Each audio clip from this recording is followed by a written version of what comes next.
A mochi moment from Tara, who writes, "For years, all my doctor said was eat less and move more, which never worked. But you know what does? The simple eating tips from my nutritionist at Mochi. And after losing over 30 pounds, I can say you're not just another GLP-1 source. You're a life source." Thanks, Tara. I'm Myra Ahmed, founder of Mochi Health. To find your Mochi moment, visit joinmochi.com. Tara is a Mochi member compensated for her story. You're listening to the Best Morning Routine Ever podcast, the show that proves no one stumbles upon success ever. With your host, Lou Need. Every Mondays and Thursdays, we deliver cold hard evidence behind the power of a robust morning routine. Get ready to be transformed by the renewal of your mind. Hello, morning enthusiasts. Welcome to the Best Morning Routine Ever podcast. I am your host, Dr. Lunid, and today I am super excited, elated to have a very special guest to the show, Scott Trumpolt. He is a global expert in compensation and total reward strategy.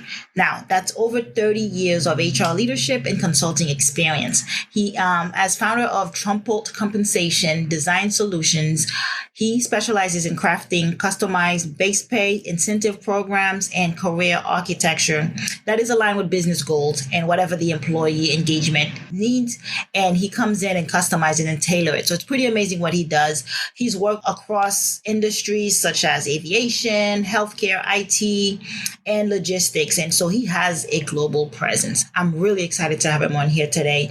He delivers data-driven solutions that not only attract, but motivate and retain top talent. That is rare to come by. So I'm excited. With no further ado, Scott, welcome to the show. Thank you, Lanid. Thank you for having me on your program to address your listeners and your viewers. Absolutely. It's my pleasure, and I'm excited. We love a hero's journey. So tell us how you got started. I know you have over 30 years of experience in the space, but then you went off and started your own. Yeah, well, that's a good place to start, or just right before that. I was in the corporate world for many years, and my last stop was actually working for the parent company for the U.S. company I was working for over in Germany. And I was over there only about a year, and I was working in what was called the Center of Excellence. Mm-hmm. And it was to do with compensation, but it was just a timing thing. I felt that I had gone as far as I could from a leadership standpoint in compensation, but more than that, I really felt as though I was doing less of what I wanted to do. The higher you go up into the pyramid, the more you get buried in paperwork and other issues other than what you love to do. Yeah. And you need to have passion at all times for what you do. And I knew that going out on my own, which is 13 years now, I've been on my own, 12 and a half, 13 years, I was able to rediscover that passion because I love to design and I love to work directly with people to develop solutions. So that's what I do all the time now. Mm-hmm. And I enjoy it very much. Yeah, I can actually attest to hitting that glass ceiling, right? When you stop doing the things that drove you in the beginning, yeah, and you're buried in paperwork and the decision making and actually spearheading or steering people to it. So I understand clearly what that felt like. So for you, that was the motivator to say, okay, it's time to go back to the basics and do the things that I do love. And that's right now you're currently doing B2B with a lot of the clients. Yeah. And the other thing that's great about it, and you alluded to this in the introduction, was the opportunity to work with, when you're working for a company, you're working for that company. You might have some exposure, cross-business exposure to other companies. But as an independent consultant, I really had the opportunity to work with a variety of clients, company sizes, industries, because the kind of things that I was providing, while they needed to be customized, it's universal, whether it's globally or here in the US. I've had the opportunity to literally travel to China and to work on a compensation project over there, down in the Caribbean, in Europe. So things have kind of changed since COVID, and I haven't done too much traveling, but that's okay because we can do it so much remotely. Mm-hmm. And that was another consideration being a consultant. Can I do this from home? Can it be successful in that regard? And it has been. Yeah, because it's true what they say, right? The competition is not next door. It's overseas. It's across the ocean. It's global. Yeah. It is. It's global. It's here too, but it's everywhere. Mm-hmm. Let's talk about compensation a little bit and the strategies that we can use in today's workforce, because a lot has changed. As you alluded to COVID, people are motivated differently now. A lot of people are looking for hybrid work. And so a lot of compensation plan have to be flexible with the changing work environment. So let's talk about that. How do you tailor it to make sure both parties are happy? We're talking about employees and employers. The key thing now, human resources has different areas. You have training, you have recruitment, you have benefits, compensation is part of the human resources equation. But what ties them all together is this idea of employee engagement. That's how human resources becomes a true strategic partner to the business. And it also links in the employees. Because if you have a more engaged workforce, your business results improve. This has been shown time and time again. So it's very broad and in very general terms what I'm speaking, but it's important to understand this. Whatever type of structure that I build or any type of compensation project that I work on, the first thing in my mind is, how does this tie into the concept of employee engagement? Because if it doesn't, I'm heading down the wrong path.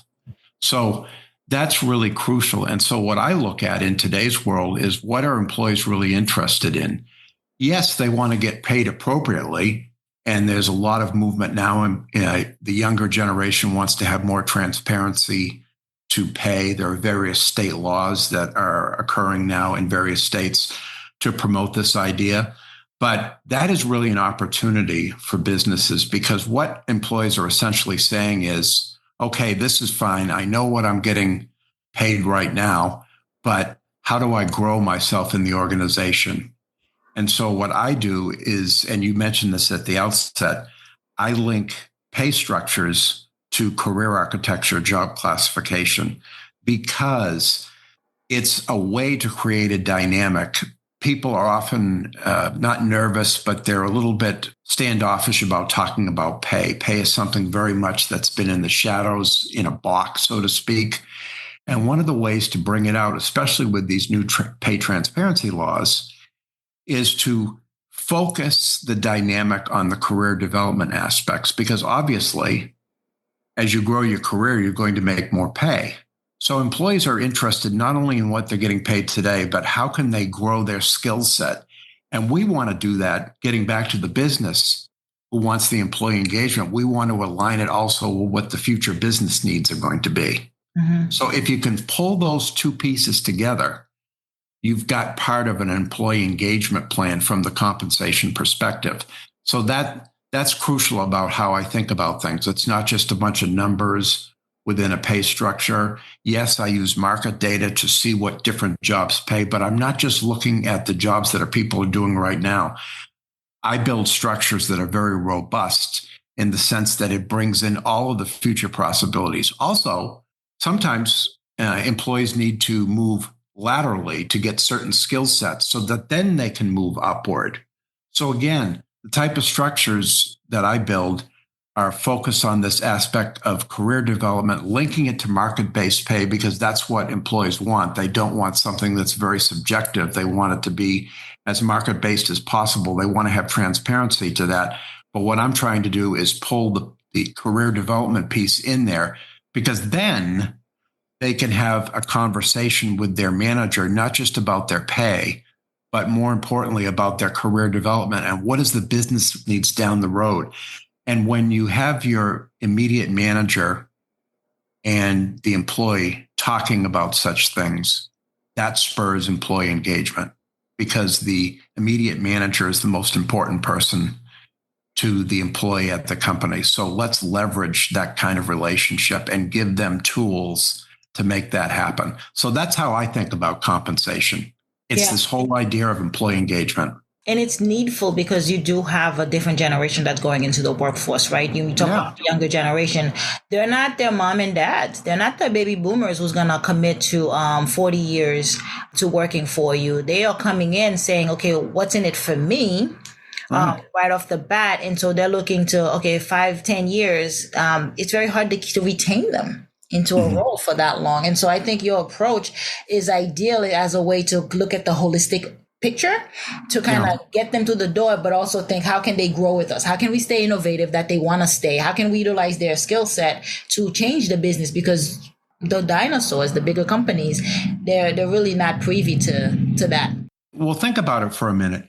As an employer, if you want to be an employer of choice, we all hear about these companies that they've won these awards for being employer of choice. What they're doing, the reason they're getting those awards and competing for them is they're moving the needle on employee engagement. So they get this concept. The other thing, too, is pay transparency can actually backfire for young employees in the sense that a lot of states are passing these laws to say, okay, here is the broad range that we will pay you for. And the employee or the potential employee looks at this and it's very static. They'll say, well, this doesn't really answer my questions. There's a whole range of options here. Where do I fit in here? That's where the career development piece needs to come in, because actually it's kind of like a dead end. Mm-hmm. The way that the states are approaching this, I believe it's nice because it forces some companies to get on their toes a little bit more about getting their compensation house in order, which is great. Yeah. And a lot of companies are doing great things where they're looking at doing internal equity reviews and making sure that people are getting paid appropriately for the work they do, regardless of any other issues. And so it's very important, though, I believe, that this pay transparency thing be taken to its natural conclusion and not just list a pay range on an advertisement. But when you've got them in the door and you're thinking about hiring them, how do we grow this person and how do we link it back to the market so they have better transparency? They want to understand why they're getting, not just what they're getting paid, but why they're getting paid this and where this can lead them to. So they do stay at that company. Yeah, I find it that, correct me if I'm wrong, that really impacts like county workers, government workers, big time, because it's harder for a private company to then adhere to those rules and regulations because they're all looking at equity. They're all looking at those things that you mentioned to effectively compensate top talent because they want to keep them. They want to get them in the door. But I do see there's a discrepancy or the difference with, let's say, teachers. Right. Like then they have that transparency with the county and you see the payroll, but you do feel stuck at times at that level. Yeah. Well, now the states are trying to have these companies, as you're talking about, not the county government, things like that, who have already been doing that, but they're trying to have the private companies, post these ranges in different states. And that's all well and good. But like I said, if it's not really held to its logical conclusion and played out in a dynamic with career development linked to market-based pay. I don't mean to sound like a broken record, but this is really important because it could be a turnoff in a sense. People just automatically think, well, I should get the highest point in that range without any understanding of how they fit into that. Mm-hmm. So if we can provide tools, not just myself, but others who do this type of work, then more than half the battle will be solved. Yeah. There is lateral moves. A lot of people I've heard in my group talks about, the fastest way to make a 20-30% raise is to do a lateral move, a career shift in that way. What's your take on that? Because you're in the business of retention and employee engagement. Well, the thing is that in the corporate world, you have to wear so many different hats. And so a lateral move will oftentimes, I worked in a corporation, a very large logistics company. And so that would be natural for people to grow in the organization who didn't have a specialization in a certain area. They might understand some parts of logistics, for example, but they didn't understand the international customs brokerage area. So they would move over to that role. They may get a minimal pay change because it's just a lateral move, which means basically a job of comparable value. But they'll then be able to move up because now they've increased their skill set through practical application. So that's why lateral moves are important. Don't always think upwards. Not everybody wants to be a people leader. They might want to be a process or a project leader, and they can grow on that track as well. But sometimes it's helpful to go sideways because, again, you're gaining skills. And I talked earlier about the business need. Well, a manager should be in a good position. A manager's not going to lay out your whole life career plan for the next 10 years. But what they can tell you, at least, is what the business needs are going to be evolving over the next few years. So you can keep yourself ahead of the game, perhaps by going laterally, getting additional skills that you're not going to get sitting in your current job, and then move further up the organization because you've got a deeper skill set. That's more value to the business. It's a more strategic. Yeah, exactly. Let's talk about companies who are global. There's a lot of companies with offering remote work. Now, how can companies adapt their compensation plan to meet this need? So you're talking about companies that have employees working remotely, overseas? Remotely within the States, but also overseas. Usually overseas, some of them are contract workers, so the compensation can look different for it. But adapting compensation for, let's say, remote workers. Yeah. Well, within the United States, let's take that, for example. One of the things that I do is, say I build a pay structure. I will build that pay structure initially based on the United States national cost of labor average, the overall cost of labor. Think of that as 100%. But then the organization may or may not have offices in different states that have a different cost of labor. Okay. So, for example, I live in Florida. Well, you're in California, aren't you? San Diego, okay. Yeah. High cost of labor. In Florida, where I live in Coral Springs, down in the Fort Lauderdale area, it's right around the national average. But you go up to northern Florida and the cost of labor is less. Okay. So when it comes to remote employees, the business has to make a couple of decisions. And one of those is the employee wanting to work remotely out of personal preference, or is there a real business need to have that individual in a different part of the state or in another state? That's what's key. So, for example, if you're a remote salesperson, you might have a territory that's far away from the corporate office. So naturally, you want to look at the cost of labor where that individual is located. So essentially, one of the things that we do, which has been around for some time, is we adjust the pay based on the cost of labor. If I was here in Fort Lauderdale and suddenly I got transferred to Los Angeles, the cost of labor is 15, 20% higher. Cost of labor. I'm not talking about cost of living. I'm talking about cost of labor. And so then the question becomes, are they going out there out of their own volition, or is there a need? Do we need to recruit someone locally in this area, or can we transfer an employee out there to cover that?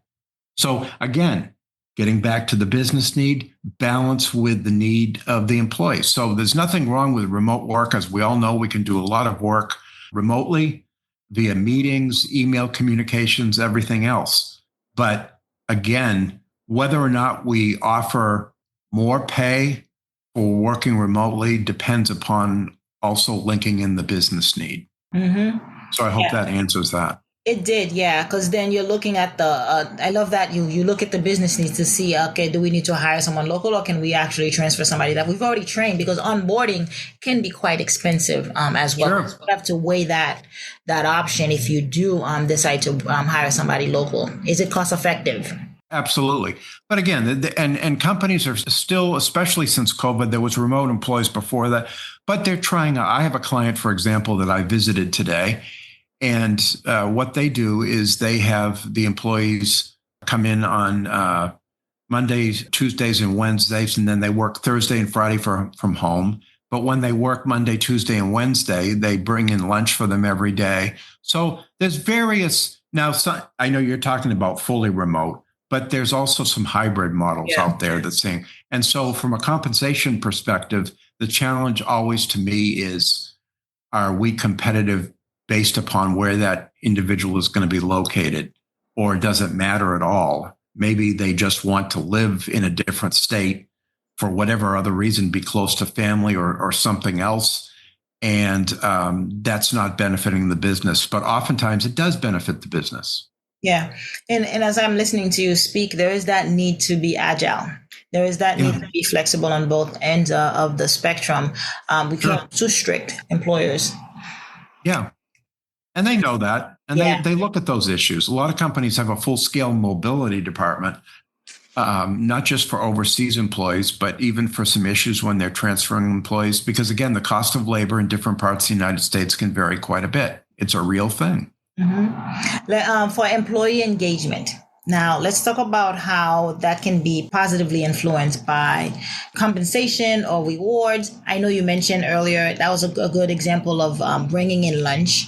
It doesn't always have to be monetary. It doesn't, there's other ways of putting in reward and compensation in there to get employees engaged. One of the ones I found out is where the company 100% benefit is paid for. That's a big compensation. That's a big, well, that's benefits, but yeah, it's huge. Yeah, it's huge.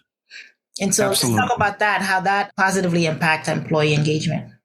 Well, again, from an employee engagement standpoint, compensation only goes so far. It's when you can link it to other aspects of the total rewards model, like career development. However, depending on the type of organization you have to look very closely at variable pay as well as fixed pay, bonus incentives.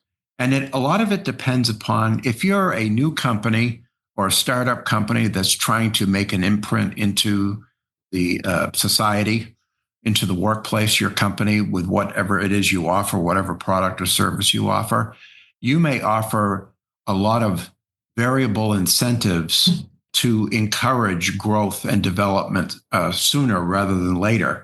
Whereas in a larger company, maybe base pay is king and your business model doesn't fluctuate that much. So the idea of fixed versus variable pay is also very important from an employee engagement perspective. And a lot of that comes down to the type of company that you're in. Where are you in the life cycle as a company? Are you a fully established company? Are you a startup company? I worked for a startup for 3.5 years.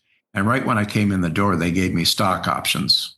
Okay. Because they're trying to build something and they want to retain you for the long term. So it made sense for them to do that. Whereas in a very large corporation that's very well established, that piece might only be reserved for top executive level employees. So again, it depends on the culture of the organization, the business mission, even with incentives. Are you operationally focused? Are you customer focused? Are you financially? That's the main piece. I mean, that's all going to focus on your variables of pay. So another big piece that I do a lot of work in is the variable piece. Some companies, not all companies, pay market competitiveness. A lot of people think everybody pays competitively. Some companies purposefully pay lower on the base, but higher in incentives because they want to encourage that kind of variability. They want to see their company grow. And they feel that the best way to do that is to provide rewards where there's some risk. You may or may not get it, but the rewards can be greater for that. And so different plans need to fit into that and need to be designed appropriately. That's the thing. There is compensation and then there's how you apply it. And it all depends upon the organization, the company culture, how they do what they do. It all factors in. Yeah, I understand that clearly. Thank you for clarifying it. Let's talk about some of the habits that you have put in place for not just your morning routine. As you mentioned earlier, you actually have some throughout the day that you follow and go through to help you optimize not just your energy, but optimize your day. Let's talk about your morning routine. Well, the biggest one absolutely is walking. And I mean steps, lots of steps. Like 15,000 steps a day. Yeah. And I'm constantly in motion because I found when I first started my first couple of years in the independent consulting world that I was getting a lot more sedentary than I had been when I was in the corporate office. Because at least when you're going into a corporate office, you have to walk around, go to different buildings, different departments. I wasn't doing any of that. I was putting on weight. And I didn't have as much energy. And so I got on this plan of just whenever I could, not a daily 20-minute walk or something like that, but throughout the day, getting steps and making it part of my own life plan was very important for my energy levels to clear my head As far as a morning routine, one of the things that I like to do is be productive right away. And the best way I know to be productive right away is to go right outside my door and feed the squirrels and the birds. I do it every morning because it gives me a sense of accomplishment immediately. I know they're counting on me. It's not that they can't get their own food, but it just makes me start my day like, hey, I'm already contributing. Yeah. So that's my big morning routine. Other than that, the thing about being an independent consultant is it's not all about waking up early and 9 to 5. I could be working on a project at 12 midnight, depending on time changes. I may not wake up in the morning till 10 or 11, depending upon my schedule, because I was working late that night. So it's not fixed in that way. It's much more fluid. And I work in bunches, in buckets of time, and then spread out beyond that. So not so much of a morning routine as it is breaking up my day in a way that's very flexible, and I get the amount of stimulation and exercise that I need to keep me at optimal levels. It's a lifestyle shift. Yes, that's the word I was looking for. It is a lifestyle change, and took me a while to accomplish it, but I did that, and I believe in it, and that's why it works. Because you can't, as we all know, you can lose 20 or 30 pounds and put it right back on. It has to become part of your lifestyle in order to work. You have to become it. Yeah. That's how habits work. You first make them and then they make you. Yeah. And again, it's not just about losing weight. It's about maintaining energy levels. And I feel better now than I did 20 years ago. I go in for a health exam and blood work, and everything is much better than it was 10, 15 years ago. And I believe you. And that was my follow-up question. What is that pace, that autonomy, that work when I feel I am turned on, will rest when I need to rest? Because not a lot of people have that luxury. What does that do to your nervous system? Clearly, it gives you more energy, and your blood work is a lot better. But let's talk about that a little bit more so people get an idea of the importance of it. It's a process. It took me a couple of years to adapt myself. But if the one thing human beings are really good about, it's adapting when they have to. I just knew that I need a different approach than getting in a car, driving into an office every day. And I found that doing is very simple, but again, it needs to be done consistently. And as far as my nervous system, at first it was a challenge to adjust. But again, it's the idea of repetition, and it becomes part of who you are. It just does for most people. And so you have to find something that works for you. That's the thing. I'm not saying that getting in a lot of steps every day is the answer for a lot of other independent consultants, but you got to have something. You got to have a way of breaking up your day. Just sitting 9 to 5 in front of a desk doesn't work as an independent consultant. It's not just about I have to work sometimes when I'm not inspired or anything like that. I'm not an artist. I have to put in the time. My clients will often dictate my schedule, but you have to look at things that you do have some control over, that you can make part of your daily routine. That having that daily routine is a replacement, a substitute for what you used to do.